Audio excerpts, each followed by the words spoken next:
రోజున ఉద్యోగాలు భర్తీ చేస్తుంటే ప్రతిపక్షాలు నిరుద్యోగులను రెచ్చగొడుతున్నాయని కేసులు పెట్టి వేధిస్తున్నాయని సీఎం రేవంత్ రెడ్డి అన్నారు. ఎన్ని అడ్డంకులు వచ్చినా 2 నెలల్లో గ్రూప్ 1 ఉద్యోగ నియామకాల భర్తీ పూర్తి చేస్తామన్నారు.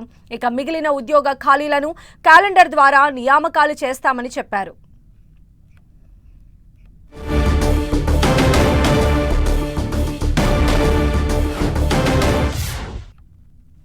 మనం జీవోలు ఇచ్చినప్పుడు ఎవరు ప్రశ్నించలే, మనం ప్రిలిమ్స్ ఎగ్జామ్స్ కండక్ట్ చేసినప్పుడు ప్రశ్నించలే. ఎప్పుడైతే మనం ఈ పోటీ పరీక్షలు నిర్వహించి 563 నియామకాలు చేపడతామని ప్రతిపక్షానికి ప్రధానంగా నమ్మకం వచ్చిందో లీగల్ లిటిగేషన్స్ మొదలుపెట్టారు. కొంతమంది విద్యార్థులను రెచ్చగొట్టి వీధుల్లోకి తీసుకొచ్చే ప్రయత్నం చేశారు.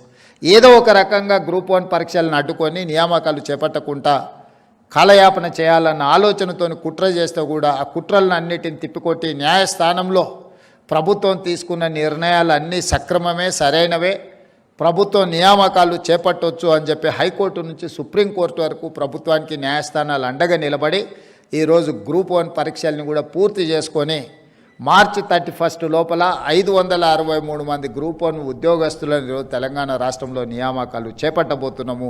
ఇది ఒక గొప్ప విజయము తెలంగాణ రాష్ట్రంలో ఈ సంవత్సర పరిపాలనలో అని చెప్పి ఈ సందర్భం మీకు అందరు గుర్తు చేస్తాను. నేను చెప్పదలుచుకున్నాను, ఏ ప్రభుత్వము ఏ సంవత్సరము అమలు చేయని విధంగా మొదటి సంవత్సరంలోనే 55,143 ఉద్యోగ నియామకాలు చేపట్టడం ద్వారా దేశానికే తెలంగాణ రాష్ట్రం ఆదర్శంగా నిలబడ్డదని చెప్పి నేను ఈ సందర్భంగా చెప్పదలుచుకున్నాను.